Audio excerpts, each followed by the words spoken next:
Hello, my name is Nathan Gemmell. I'm from the Imperial College London, and we are looking at imaging without detection. So there are many molecules that have vibrational resonances in the mid-IR wavelength range that it would be useful for us to be able to probe and look at, particularly for spectroscopy and for imaging. Unfortunately, detectors and light sources in this range currently are often noisy and prohibitively expensive.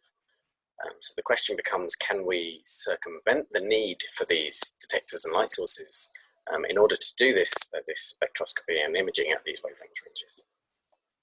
So our solution to this problem is that of nonlinear interferometry, whereby we can probe an object at a wavelength without the need for detecting that particular wavelength. The way we do this is to build a nonlinear interferometer, which is shown in the cartoon here, where we pump some nonlinear process, such as a nonlinear crystal, and this produces signal and idler photons. So these photons are at different wavelengths. So we can then send our idler photon to probe our object, and then we send it along with the pump into a second nonlinear process, second nonlinear crystal, which generates secondary idler and signal fields. So those idler fields that we then throw away, we don't detect them. Instead, we look at the signal photons generated by the two crystals. In particular, we send them onto for example, a beam splitter, and then we can look at the interference between those. And this tells us information about the object. In particular, we lose interference if there is an interaction or if there is some phase change induced by that object. So this allows us to do spectroscopy or imaging at that idler wavelength while throwing away the light that interacted with it.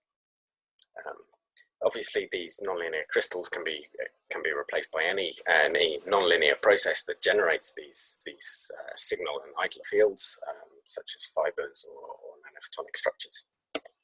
And that is the technology we're looking at now. So we can produce these signal and idler photons via spontaneous parametric down conversion, for example, in second-order nonlinear materials such as nonlinear crystals, periodically polled devices, and nanoplasmonics. And we're looking at a range of these, as well as spontaneous full-wave mixing in third-order nonlinear materials, such as readily available fiber optic materials and nanophotonics. So the obvious target end use is that of spectroscopy and material analysis, mid-IR device development, and in particular biological imaging and medical applications, where we may be able to detect cancer without detecting mid-IR light. Thank you from all of us at Imperial College London.